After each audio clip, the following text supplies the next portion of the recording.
ನನ್ನ ಇಬ್ಬರು ಸಹೋದ್ಯೋಗಿಗಳ ನೇರ ಸಂಪರ್ಕದಲ್ಲಿದ್ದಾರೆ ನಮ್ಮ ಪೊಲಿಟಿಕಲ್ ಎಡಿಟರ್ ಪ್ರಶಾಂತ್ ನಾಥ್ ಹಾಗೂ ಬಿಜೆಪಿ ಬೀಟ್ನ ರಿಪೋರ್ಟರ್ ರವಿ ಶಿವರಾಮ್. ರವಿ, ವಿಜೇಂದ್ರ ಅವರು ದಾವಣಗೆರೆಯಲ್ಲಿ ಮಾತನಾಡುವಾಗ ಹೇಳಿದ್ರು, ಯಾವ ನಾಯಕರ ಹೆಸರು ಹೇಳಿದ್ರು ಕಾರ್ಯಕರ್ತರು ಚಪ್ಪಾಳೆ ಹೊಡಿತಿಲ್ಲ, ಹಿಂಗೆ ಆದರೆ ರೋಡ್ ಮೇಲೆ ನಡೆದಾಡೋದು ಕಷ್ಟ ಆಗುತ್ತೆ ಅಂತ. ನಾಯಕರ ಹೆಸರು ಹೇಳಿದಾಗ ಚಪ್ಪಾಳೆ ಹೊಡೆದ್ರೋ ಬಿಟ್ಟರು, ಬಟ್ ವಿಜೇಂದ್ರ ಅವರ ಭಾಷಣಕ್ಕೆ ಅನೇಕ ಚಪ್ಪಾಳೆಗಳು ಬಿದ್ದವು. ಕಾರ್ಯಕರ್ತರ ಮನಸ್ಸಿನ ಭಾವನೆಗಳನ್ನೇ ಹೇಳ್ದಂಗಿತ್ತು ಇವತ್ತವರು. ಅಜಿತ್, ಸಾರ್ವಜನಿಕವಾಗಿ ವಿಜೇಂದ್ರ ಅವರು ಎರಡನೇ ಬಾರಿ ಮಾತನಾಡಿದ್ದಾರೆ. ಇವತ್ತು ದಾವಣಗೆರೆಯಲ್ಲಿ ಆಡಿದ್ದು ಅವರು ಸಾರ್ವಜನಿಕ ಭಾಷಣ ಮಾತನಾಡಿದ್ದು. ಅದಕ್ಕೂ ಪೂರ್ವದಲ್ಲಿ 15 ದಿನಗಳ ಹಿಂದೆ ಯಾವಾಗ ಅಡ್ಡಮತದಾನ ಆಯಿತು ಅಜಿತ್, ಅವತ್ತು ಯಡಿಯೂರಪ್ಪ ಅವರ ನಿವಾಸದ ಮುಂದೆ ನಿಂತು ವಿಜೇಂದ್ರ ಅವರು ಇದೇ ಮಾತನ್ನು ಹೇಳಿದರು. ನಮ್ಮ ಕಾರ್ಯಕರ್ತರು ನಮ್ಮೆಲ್ಲರ ಮೇಲೆ ಸಾಕಷ್ಟು ಆಕ್ರೋಶಗೊಂಡಿದ್ದಾರೆ, ಬೇಸರಗೊಂಡಿದ್ದಾರೆ. ಹಾಗಾದರೆ ಕಾರ್ಯಕರ್ತರು ಬೇಸರಗೊಂಡಿದ್ದು ಇವತ್ತು ಗೊತ್ತಾಯ್ತಾ ಅಂತ ಪತ್ರಕರ್ತರು ಅವರಿಗೆ ಕೇಳಿದರು. ಇಲ್ಲ, ನಾನೊಬ್ಬ ರಾಜ್ಯಾಧ್ಯಕ್ಷನಾಗಿ ಮಾತನ್ನು ಹೇಳೋದಕ್ಕೆ ನನಗೆ ಯಾವುದೇ ಮುಜುಗರ ಇಲ್ಲ, ಸಂಕೋಚ ಇಲ್ಲ. ರಾಜ್ಯದಲ್ಲಿ ಕಾರ್ಯಕರ್ತರು ತುಂಬ ದಿನ ಆಯಿತು ಬೇಸರಗೊಂಡು ಹೇಳುವಂಥ ಮಾತನ್ನು ಹೇಳಿದರು. ಈಗ ವಿಜೇಂದ್ರ ಅವರು ಎರಡನೇ ಬಾರಿ ಹೇಳ್ತಾ ಇದ್ದಾರೆ. ಆದರೆ ವಿಶೇಷವಾಗಿ ಕಂಡಿದ್ದು ಅಜಿತ್, ದಾವಣಗೆರೆಯಲ್ಲಿ ವಿಜೇಂದ್ರ ಅವರು ಮಾತನಾಡಿದ್ದಂಥ ರೀತಿ ಮತ್ತು ಅಲ್ಲೇ ಯಾಕೆ ಮಾತಾಡಿದ್ರು ಅನ್ನುವಂಥ ವಿಚಾರ ನನಗೀಗೂ ನೆನಪಿದೆ ಅಜಿತ್. ಮೊನ್ನೆ ಅಷ್ಟೇ ಬೈ ಎಲೆಕ್ಷನ್ ಮುಕ್ತಾಯ ಆಯಿತು. ನಾನು ಯಾರ ಹೆಸರನ್ನು ಹೇಳೋದಿಲ್ಲ. ಎರಡೂ ಬಣದಿಂದ ನಮಗೆ ಸಹಜವಾಗಿ ಎಲ್ಲ ಪತ್ರಕರ್ತರಿಗೆ ಆ ಸಂದರ್ಭದಲ್ಲಿ ತಿಳ್ಕೊಳ್ಳೋಕೆ ಕರೆ ಮಾಡ್ತಾರೆ. ನಮಗೂ ಕರೆ ಬಂದಿತ್ತು. ಒಂದು ಬಣದವ್ರು ಹೇಳ್ತಾರೆ, ನಾವು ಪ್ರಯತ್ನ ಮಾಡ್ತೀವಿ, ಆದರೆ ನಮ್ಮ ಶ್ರೀನಿವಾಸ ದಾಸ್ ಕರಿಯಪ್ಪ ಗೆಲ್ಲೋ ಸ್ವಲ್ಪ ಕಷ್ಟ ಅಂತ ಯಾವಾಗ ಅಭ್ಯರ್ಥಿ ಘೋಷಣೆ ಆಯಿತು ಅದೇ ದಿನ ಪತ್ರಕರ್ತರಿಗೆ ಫೋನ್ ಮಾಡ್ತಾರೆ ಅವರು. ಇನ್ನೊಂದು ಬಣದಿಂದ ಫೋನ್ ಬರುತ್ತೆ, ಒಂದು ವಾರ ಪ್ರಚಾರಗಳಾಗ್ತಾ ಇರ್ತವೆ. ಆ ಸಂದರ್ಭದಲ್ಲಿ ರವಿಶಿವರಾಮ್ ನಾವು 10,000 ಓಟ್ಗಳಲ್ಲಿ ಗೆಲ್ತೀವಿ ಅಂತ ಇನ್ನೊಬ್ಬರು ಫೋನ್ ಮಾಡ್ತಾರೆ. ಸೊ ಹಾಗಾಗಿ ಈ ದಾವಣಗೆರೆಯಲ್ಲೇ ಯಾಕೆ ಮಾತಾಡಿದ್ದು ವಿಶೇಷವಾಗಿ ಕಾಣ್ತಾ ಇತ್ತು ಅಂದರೆ, ಎರಡೂ ಬಣದವರು ಬಹುಶಃ ಅವರು ಇವರು ಸೋಲಿಸಿದ್ರು ಅಂತ ಬಹಿರಂಗವಾಗಿ ಮಾತನಾಡಿಲ್ಲ. ಯಾಕೆಂದರೆ ಸ್ವಲ್ಪ ಮಟ್ಟಿಗೆ BJP ಹೈಕಮಾಂಡ್ ಸ್ಟ್ರಿಕ್ಟ್ ಆಗಿದೆ, ಯಾರೂ ಕೂಡ ಬಹಿರಂಗವಾಗಿ ಮಾತನಾಡಬಾರ್ದು ಅಂದರೆ. ಆ ಕಾರಣಕ್ಕಾಗಿ ಮೊನ್ನೆಯ ದಾವಣಗೆರೆಯಲ್ಲಿ ಆದಂಥ ಚುನಾವಣೆಯ ಬಗ್ಗೆ ಬಹಿರಂಗ ವಿಮರ್ಶೆಗಳು ಎರಡು ಬಣಗಳ ನಡುವೆ ಆಗಲಿಲ್ಲ ಅನ್ನೋದನ್ನು ಬಿಟ್ಟರೆ ಅಜಿತ್, ಆಂತರಿಕವಾಗಿ ಇನ್ನೂ ಕೂಡ ಆ ರೀತಿಯ ಚರ್ಚೆಗಳಿದೆ. ಚುನಾವಣೆ ಘೋಷಣೆಯಾದ ಅಭ್ಯರ್ಥಿ ಘೋಷಣೆಯಾದ ದಿನವೇ ನಾವು ಗೆಲ್ಲೋದು ಕಷ್ಟ ಅನ್ನುವಂಥ ಒಂದು ಬಣದವ್ರು ಹೇಳಿದ್ರೆ, ಇನ್ನೊಂದು ಬಣದವ್ರು 10,000 ಓಟ್ಗಳಿಂದ ಗೆಲ್ತೀವಿ ಅಂತ ಹೇಳಿದ್ರೆ ಅದರ ಅರ್ಥ ಎರಡೂ ಬಣದವರಿಗೆ ಟಿಕೆಟನ್ನು ಕೊಟ್ಟಿದ್ದರ ಬಗ್ಗೆ ಫಸ್ಟ್ ಆಫ್ ಆಲ್ ಆಕ್ಷೇಪಗಳಿದ್ದವು. ಶ್ರೀನಿವಾಸ ದಾಸ್ ಕರಿಯಪ್ಪ ಅವರಿಗೆ ಕೊಡೋದಕ್ಕೆ ಒಂದು ಬಣಕ್ಕೆ ಇಷ್ಟ ಇರಲಿಲ್ಲ, ಇನ್ನೊಂದು ಬಣಕ್ಕೆ ಶ್ರೀನಿವಾಸ ದಾಸ್ ಕರಿಯಪ್ಪನಿಗೆ ಟಿಕೆಟ್ ಕೊಡಿಸ್ಬೇಕು ಅಂತ ಪ್ರಯತ್ನ ಆಗಿತ್ತು, ಅದರಲ್ಲಿ ಸಕ್ಸಸ್ ಆದರು. ಹೀಗಾಗಿ ದಾವಣಗೆರೆಯಲ್ಲಿ GM ಸಿದ್ದೇಶ್ವರ್ ಇರಬಹುದು, ರವೀಂದ್ರನಾಥ್ ಇರಬಹುದು, ರೇಣುಕಾಚಾರ್ಯ ಇರಬಹುದು, ಇವರೆಲ್ಲರೂ ಕೂಡ ಒಟ್ಟಾಗಿ ಚುನಾವಣೆ ಮಾಡಿದ್ದಾರೆ. ಗೊತ್ತಿಲ್ಲ, 5,000 ಮತಗಳಲ್ಲಿ BJP ಈ ಬಾರಿ ಅಜಿತ್ ಸೋಲನ್ನು ಕಾಣ್ತು. ನೀವು ಗಮನಿಸಿ ನೋಡಿ, ಕಾಂಗ್ರೆಸ್ನವರು ನೀವು ಅತಿ ಹೆಚ್ಚು ಬಾರಿ ಅದರ ಬಗ್ಗೆ ಅಜಿತ್ ಮಾತನಾಡಿದ್ರಿ.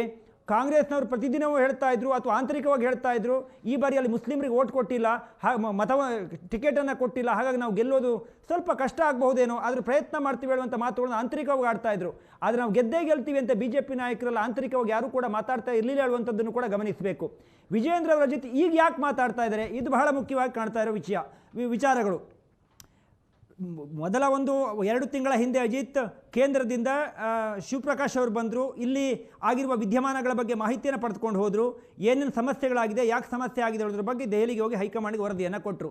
ಅಜಿತ್, ವಿಜೇಂದ್ರ ಅವರು ಪದೇ ಈಗ ಬಹಿರಂಗವಾಗಿ ಮಾತಾಡ್ತಾ ಇದ್ದಾರೆ ಯಾಕೆ ಅಂತ ಹೇಳಿದ್ರೆ, ಮೊದಲನೇದಾಗಿ ಧರ್ಮಸ್ಥಳಕ್ಕೆ ಹೋಗಿ ಅಡ್ಡಮತದಾನ ವಿಚಾರಕ್ಕೆ ಸಂಬಂಧಪಟ್ಟಂತೆ ಒಂದು ರೀತಿಯಲ್ಲಿ ಪರೋಕ್ಷವಾಗಿ ಪ್ರಮಾಣವನ್ನು ಮಾಡಿಬಂದರು. ನನಗೂ DK ಶಿವಕುಮಾರ್ ಅವ್ರಿಗೂ ಯಾವುದೇ ಸಂಬಂಧ ಇಲ್ಲ, ನಮ್ದು ಯಾವುದೇ ವ್ಯವಹಾರಗಳಿಲ್ಲ ಹೇಳುವಂಥ ಮಾತನ್ನು ಹೇಳಿದ್ರು. ಇವತ್ತು ಮತ್ತೆ ಅದನ್ನು ಪುನರಪ್ಪಿ ಹೇಳ್ತಾ ಇದ್ದಾರೆ, ನಮಗೂ ಅವ್ರಿಗೆ ಈ ರೀತಿ ಕಾರ್ಯಕರ್ತರ ನಡುವೆ ನಾಯಕರುಗಳ ಮಧ್ಯೆ ಸಂಬಂಧಗಳಿದೆ ಅಂತ ಹೇಳಿ ಜನರ ಮಧ್ಯೆ ತಪ್ಪು ಸಂದೇಶವನ್ನು ಕೊಟ್ಟಿದ್ದಾರೆ ಅಂತೇಳಿ. ಅಜಿತ್, ರಾಜ್ಯ BJPಗೆ ಆಗ್ತಾ ಇರುವಂಥ ಚರ್ಚೆ ಏನು, ನವೆಂಬರ್ಗೆ ವಿಜೇಂದ್ರ ಅವರ ಅವಧಿ ಮುಕ್ತಾಯ ಆಗುತ್ತೆ, ಅವರು ಮುಂದುವರಿಯುವುದಿಲ್ಲ ಹೇಳೋದ್ರ ಬಗ್ಗೆ ಯಾವುದೇ ಸ್ಪಷ್ಟತೆ ಇಲ್ಲ. ಹಾಗಾಗಿ ಅಜಿತ್, ಇಡೀ ದೇಶಕ್ಕೆ ರಾಜ್ಯಾಧ್ಯಕ್ಷರನ್ನು ನೇಮಕ ಮಾಡಿದ BJP ಹೈಕಮಾಂಡ್ಗೆ ಕರ್ನಾಟಕದಲ್ಲೂ ಕೂಡ ಮುಂದುವರಿಸಿಲ್ಲ ಅನ್ನೋದ್ರ ಬಗ್ಗೆ ಯಾವುದೇ ಒಂದು ಸ್ಪಷ್ಟ ಸಂದೇಶವನ್ನಾಗಲಿ ಸೂಚನೆಯನ್ನಾಗಲಿ ಕೊಡ್ತಾ ಇಲ್ಲ. ಸ್ವತಃ ವಿಜೇಂದ್ರ ಅವರು ಮೊನ್ನೆ RSSನ ಸಭೆಗೆ ಹೋದಂಥ ಸಂದರ್ಭದಲ್ಲಿ ನೇರವಾಗಿ ಮುಕುಂದ್ರ ಅವರ ಬಳಿ ಅವರು ಕೇಳಲಿಲ್ಲ, ನಾನೇ ಮುಂದುವರಿತೀನೋ ಇಲ್ಲವೋ ಅನ್ನೋದ್ರ ಬಗ್ಗೆ ನನಗೆ ಸ್ಪಷ್ಟತೆ ಇಲ್ಲ ಅನ್ನುವ ಅರ್ಥದಲ್ಲಿ ಅವರು ಮಾತನಾಡಿದಾಗ ಅವರು ಅದೇ ದಾಟಿಯಲ್ಲಿ ಉತ್ತರವನ್ನು ಕೊಟ್ಟರು. ಹಾಗಾಗಿ ವಿಜೇಂದ್ರ ಅವ್ರಿಗೂ ಸ್ವತಃ ಅದ್ರ ಬಗ್ಗೆ ನಾನು ಮುಂದುವರಿದಿರುವ ಹೇಳೋದ್ರ ಬಗ್ಗೆ ಒಂದು ರೀತಿಯಲ್ಲಿ ಸಂದೇಹಗಳು ಇರುವಂಥ ಸಂದರ್ಭದಲ್ಲಿ ವಿಜೇಂದ್ರ ಅವರು ಈಗ ಬಹಿರಂಗವಾಗಿ ಹೇಳ್ತಾ ಇದ್ದಾರೆ. ಏನನ್ನು ಹೇಳಕ್ಕೆ ಹೊರಟಿದ್ದಾರೆ, ನನಗೆ ಯಾರು ಕೂಡ ಹಿರಿಯರ ಸಾಥನ್ನು ಕೊಡ್ತಾ ಇಲ್ಲ, ಯಾರು ನನ್ನ ಮೇಲೆ ಇಲ್ಲ ಸಲ್ಲದ ಆರೋಪವನ್ನು ಮಾಡಿದರು, ನನಗೆ 3 ವರ್ಷಗಳ ಅವಧಿಯನ್ನು ಹತ್ತಿರ ಆಗ್ತಾ ಇದೆ, ಇಲ್ಲಿಯ ತನಕ ನಾನು ಸಹಿಸ್ಕೊಂಡು ಬಂದೆ, ಆದರೆ ಇನ್ನೂ ಸಹಿಸ್ಕೊಳ್ಳೋಕ್ಕಾಗೋದಿಲ್ಲ. ಯಾಕೆಂದರೆ 3 ವರ್ಷ ಒಬ್ಬ ರಾಜ್ಯಾಧ್ಯಕ್ಷರ ಅವಧಿ ಸಿಗತ್ತೆ, ಮುಂದುವರಿಸೋದು ಬಿಡೋದು ಮುಂದಿನ ತೀರ್ಮಾನಗಳು. ಆದರೆ ಈ 3 ವರ್ಷಗಳ ಅವಧಿಯಲ್ಲಿ ನಾನು ಯಾವ್ಯಾವ ಕಷ್ಟವನ್ನು ಅನುಭವಿಸಿದೆ ಹೇಳೋದನ್ನು ಅವರು ಬಹುಶಃ ಅವರನ್ನು ಇಷ್ಟಪಡುವ ಮತ್ತು ಅವರ ಕಾರ್ಯಕರ್ತರಿಗೆ ಸಂದೇಶವನ್ನು ಕೊಡುವ, ಆ ಮೂಲಕ ಹೈಕಮಾಂಡ್ಗೂ ಕೂಡ ನೇರವಾಗಿ ನೋಡ್ರಿ ನಾವು ಇಷ್ಟು ಸಂಕಷ್ಟವನ್ನು ಪಟ್ಟರು, ಇಷ್ಟು ಕಷ್ಟವನ್ನು ಪಟ್ಟರು, ನೀವು ಯಾರೂ ಮಾತನಾಡಿಲ್ಲ ಹೇಳುವ ಸಂದೇಶವನ್ನು ಕೂಡ ಪರೋಕ್ಷವಾಗಿ ಕೊಡುವಂಥ ಪ್ರಯತ್ನವನ್ನು ಬಹುಶಃ ಅವರು ಮಾಡ್ತಾ ಇದ್ದಾರೆ ಅಂತ ಅನಿಸುತ್ತೆ. ಯಾಕೆಂದರೆ ಒಬ್ಬ ರಾಜ್ಯಾಧ್ಯಕ್ಷನಾಗಿ ಅಜಿತ್ ಯಾರು ಕೂಡ ನಮ್ಮ ಕಾರ್ಯಕರ್ತರು ಇಷ್ಟೊಂದು ಬೇಸರಗೊಂಡಿದ್ದಾರೆ, ನಮಗೆ ರಸ್ತೆಯಲ್ಲಿ ಓಡಾಡೋದಕ್ಕೂ ಕೂಡ ನಾಳೆ ಕಷ್ಟ ಆಗಬಹುದು ಹೇಳುವಂಥ ಮಾತುಗಳನ್ನು ಒಬ್ಬ ರಾಜ್ಯಾಧ್ಯಕ್ಷನಾಗಿ ಹೇಳೋದಿದೆಯಲ್ಲ ಅಜಿತ್, ಇದು ಕಾರ್ಯಕರ್ತರ ಮಟ್ಟದಲ್ಲಿ ಯಾವ ಮಟ್ಟಿಗಿನ ಚರ್ಚೆಗೆ ಮತ್ತು ನಾಯಕರ ಮಟ್ಟದಲ್ಲಿ ಯಾವ ರೀತಿಯ ಬೇಸರಕ್ಕೆ ಕಾರಣ ಆಗಬಹುದು ಅಂತ ನಾವು ಊಹಿಸಿ ನೋಡಬಹುದು. ಹಾಗಾಗಿ ವಿಜಯೇಂದ್ರ ಇದನ್ನು ಬಹುಶಃ ಸುಮ್ಮನೆ ಕಾರ್ಯಕರ್ತರಿಗೆ ಬೇಸರ ಆಗಿದೆ ಹೇಳೋದನ್ನು ಅವರಿಗೆ ಸಮಾಧಾನ ಮಾಡುವ ನಿಟ್ಟಿನಲ್ಲಿ ಮಾತ್ರ ಈ ಮಾತುಗಳನ್ನು ಹೇಳ್ತಾ ಇಲ್ಲ ಅಜಿತ್, ಇದು ಹೈಕಮಾಂಡ್ಗೂ ಕೂಡ ಕೊಡುವಂಥ ಸಂದೇಶವನ್ನು ಅವರು ಈ ಮೂಲಕ ಕೊಡ್ತಾ ಇದ್ದಾರೆ ಅಂತ ಬಹಳ ಸ್ಪಷ್ಟವಾಗಿ ಕಾಣ್ತಾ ಇದೆ. ಕೋರ್ ಕಮಿಟಿಯಲ್ಲಾದ ಒಂದೇ ನಿಮಿಷ ಪ್ರಶಾಂತ್ ಕೇಳ್ತೇನೆ. ಪ್ರಶಾಂತ್, ಟೈಮಿಂಗ್ ಬಗ್ಗೆ ರವಿ ಮಾಡ್ತಾ ಇರೋ ಅಬ್ಸರ್ವೇಷನ್ ಕರೆಕ್ಟ್ ಆಗಿದೆ ಅಂತ ಅನ್ಸುತ್ತಾ? ಅದೇ ನೋಡಿ, ವಿಜಯೇಂದ್ರ ಮಾತಿನಲ್ಲಿ ಒಂದು ರೀತಿಯ ಫ್ರಸ್ಟ್ರೇಷನ್ ನಿಶ್ಚಿತವಾಗಿ ಕಾಣ್ತಿದೆ. ಕ್ರಾಸ್ ವೋಟಿಂಗ್ನ ನಂತರ ಇಡೀ ಒಂದು ಬ್ಲೇಮ್ ಏನು ವಿಜಯೇಂದ್ರ ಮೇಲೆ ಬಂತು, ವಿಜಯೇಂದ್ರ ಮತ್ತು ಆರ್ ಅಶೋಕ್ ಸೇರಿ ಇದನ್ನು ಮ್ಯಾನೇಜ್ ಮಾಡಲಿಕ್ಕೆ ಆಗಲಿಲ್ಲ ಅಂತಕ್ಕಂಥ ಬ್ಲೇಮ್ ಬಂತು. ಅದಾದ ಮೇಲೆ ವಿಜಯೇಂದ್ರ ಜಾಸ್ತಿ ವೋಕಲ್ ಆಗಿ ತೊಡಗಿದ್ದಾರೆ. ಅವರು RSS ಕರೆದಿದ್ದ ಸಭೆಯಲ್ಲೂ ಅದೇ ಧಾಟಿಯಲ್ಲಿ ಮಾತಾಡಿದರು, ಧರ್ಮಸ್ಥಳದಲ್ಲೂ ಅದೇ ಧಾಟಿಯಲ್ಲಿ ಮಾತಾಡಿದರು, ದಿಲ್ಲಿಗೆ ಹೋದಾಗಲೂ ಕೂಡ ಅದೇ ಧಾಟಿಯಲ್ಲಿ ಮಾತಾಡಿದರು. ಈಗಲೂ ಕೂಡ ದಾವಣಗೆರೆಯಲ್ಲಿ ನಾನು ಪಾರ್ಟಿಯ ಎಲ್ಲರನ್ನ ಒಟ್ಟಾಗಿ ತರಲಿಕ್ಕೆ ಪ್ರಯತ್ನ ಮಾಡ್ತಿದ್ದೀನಿ, ಆದರೆ ಇವರು ಯಾರೂ ಕೂಡ ಒಟ್ಟಿಗೆ ಬರ್ತಾ ಇಲ್ಲ ಅನ್ನೋದನ್ನು ಕಾರ್ಯಕರ್ತರಿಗೆ ಬಹಳ ಸೂಕ್ಷ್ಮವಾಗಿ ಹೇಳುವ ಪ್ರಯತ್ನವನ್ನು ವಿಜಯೇಂದ್ರ ಮಾಡ್ತಿದ್ದಾರೆ. ಅವರ ಒಟ್ಟಾರೆ ಬೇಸರ ಇರತಕ್ಕಂಥದ್ದು ಕಳೆದ 3 ವರ್ಷಗಳ ಅವಧಿಯಲ್ಲಿ ನನಗೆ ಯಾವ ರೀತಿಯ ಸಹಕಾರವನ್ನು ಇಲ್ಲಿನ ಪಾರ್ಟಿಯ ನಾಯಕರು ಕೊಡಬೇಕಿತ್ತೋ, ಕೋರ್ ಕಮಿಟಿ ಕೊಡಬೇಕಿತ್ತೋ, ಆ ಸಹಕಾರ ನನಗೆ ಸಿಕ್ಕಿಲ್ಲ. ಹೀಗಾಗಿ ಕ್ರಾಸ್ ವೋಟಿಂಗ್ ಇರ್ಬೋದು, ಸಮರ್ಥ ವಿರೋಧ ಪಕ್ಷ ಇಲ್ಲದೇ ಇರತಕ್ಕಂಥ ಮಾಧ್ಯಮಗಳ ಟೀಕೆಗಳಿರ್ಬೋದು, ಅದರ ಒಟ್ಟು ತೆಂಗಿನಕಾಯಿ ನನ್ನ ತಲೆ ಮೇಲೆ ಮಾತ್ರ ಹೊಡಿಬೇಡಿ ಅನ್ನೋದನ್ನು ದಾವಣಗೆರೆಯ ಭಾಷಣದ ಮೂಲಕ ವಿಜಯೇಂದ್ರ ಹೇಳುವ ಪ್ರಯತ್ನವನ್ನು ಮಾಡ್ತಾ ಇದ್ದಾರೆ. ಯಾಕಂದರೆ ದಾವಣಗೆರೆಯ ಒಟ್ಟಾರೆ ಜಗಳದ ಆರಂಭ ಹೆಂಗಾಗಿತ್ತು ಅಂದರೆ ಅದು GM ಸಿದ್ದೇಶ್ವರ್ ವಿಜಯೇಂದ್ರ ಮೇಲೆ ಮಾಡ್ತಕ್ಕಂಥ ಆರೋಪದಿಂದ ಶುರುವಾಗಿತ್ತು. ಆಗ ಅಮಿತ್ ಶಾ ವಿಜಯೇಂದ್ರನ ಕರೆದು ಹೇಳಿದರು, ನೋಡಿ ದಾವಣಗೆರೆಗೆ ಸಂಬಂಧಪಟ್ಟಂತೆ ಸಿದ್ದೇಶ್ವರನ್ನ ಸೋಲಿಸಿದ್ದು ಪಾರ್ಟಿಯ ನಾಯಕರೇ ಅಂತಕ್ಕಂಥ ರೀತಿಯಲ್ಲಿ ಅಮಿತ್ ಶಾ ಹೇಳಿದಾಗ ವಿಜಯೇಂದ್ರ ಬೈ ಇಲೆಕ್ಷನ್ನಲ್ಲಿ ಸಿದ್ದೇಶ್ ಹೇಳಿದವ್ರಿಗೆ ಟಿಕೆಟ್ ಕೊಟ್ಟರು ಮತ್ತು ಸಿದ್ದೇಶ್ ಹೇಳಿದಂತೆ ಚುನಾವಣಾ ಪ್ರಚಾರವನ್ನು ಕೂಡ ನಡೆಸಿದರು.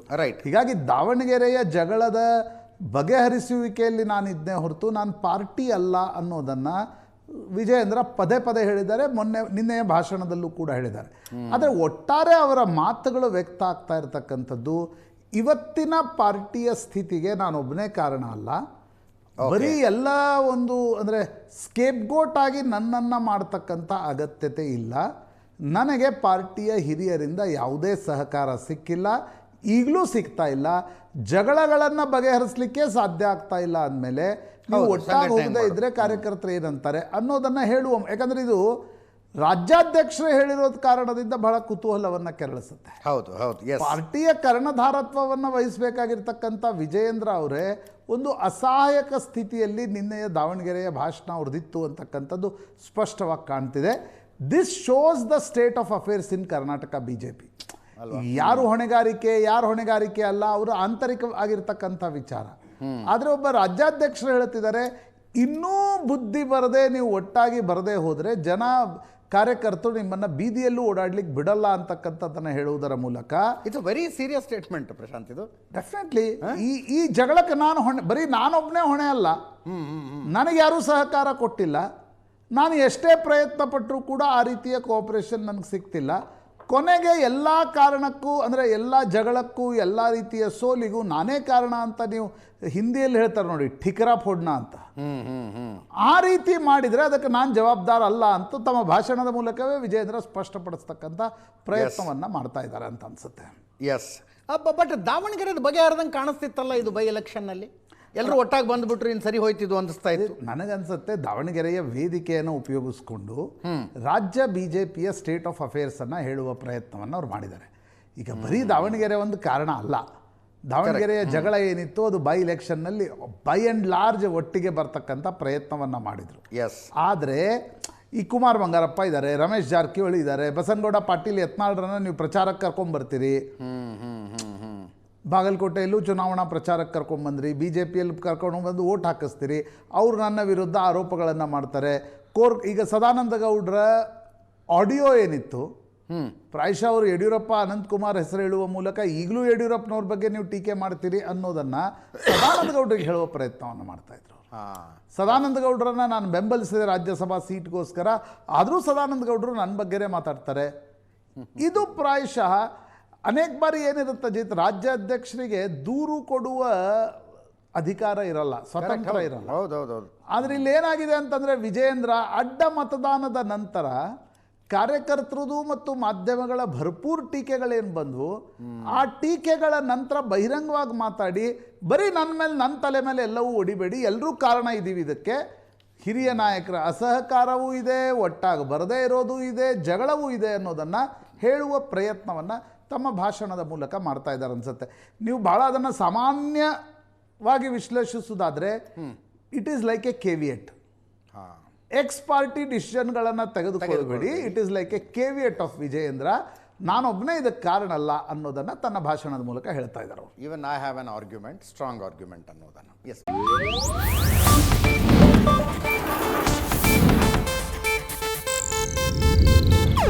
ಇದು ಏಷ್ಯಾನೆಟ್ ನ್ಯೂಸ್ ನೆಟ್ವರ್ಕ್ ಪ್ರಸ್ತುತಿ.